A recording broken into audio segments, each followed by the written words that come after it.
soldat qui était là-bas, un des cadets, me fit signe de le suivre.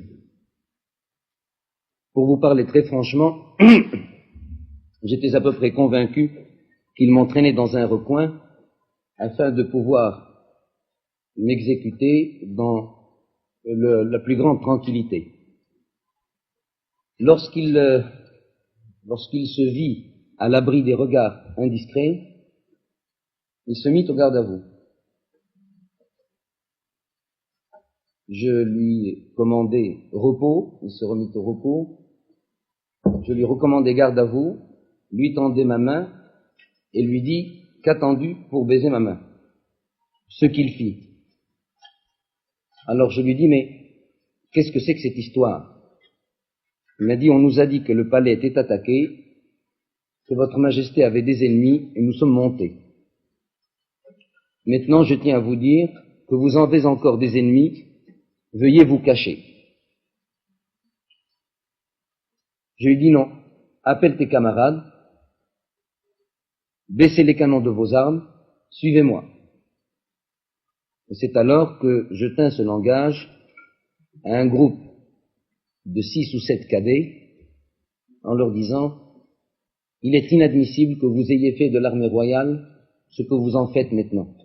Cela est indigne et non conforme à ce que j'attendais de vous. Immédiatement, quelques-uns se mirent à pleurer et nous avons récité la Fatiha, qui est la première sourate du Coran.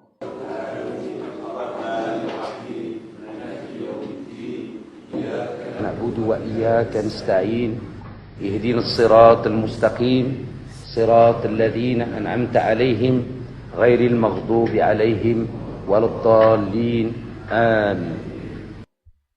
Et je dois dire qu'à partir de ce moment-là, ça a été le dernier épisode, l'épisode du dénouement, qui a fait que j'ai pu récupérer tous les officiers qui étaient prisonniers et les expédier dans les différentes régions ou les différents services du royaume.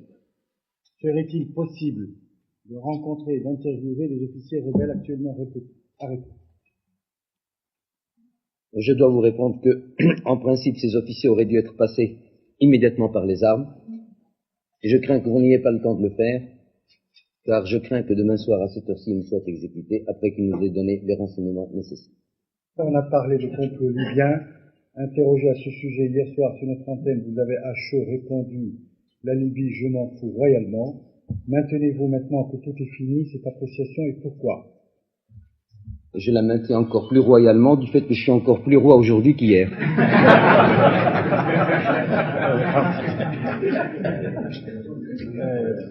Quelles sont, Majesté, les dimensions et la nature des pouvoirs accordés par le roi Hassan II, le général Leclerc, et quelles limites il faut fixer à leur durée? Le général Oufker et le général Driss se départagent la tâche. Malheureusement, ils n'ont plus leur troisième homme qui était le général Bachir qui a trouvé la mort hier.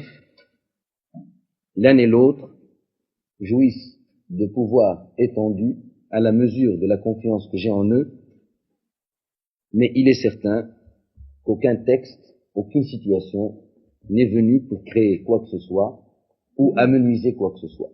Nous sommes actuellement dans une situation transitoire, pragmatique, qui fait qu'on met the right man at the right place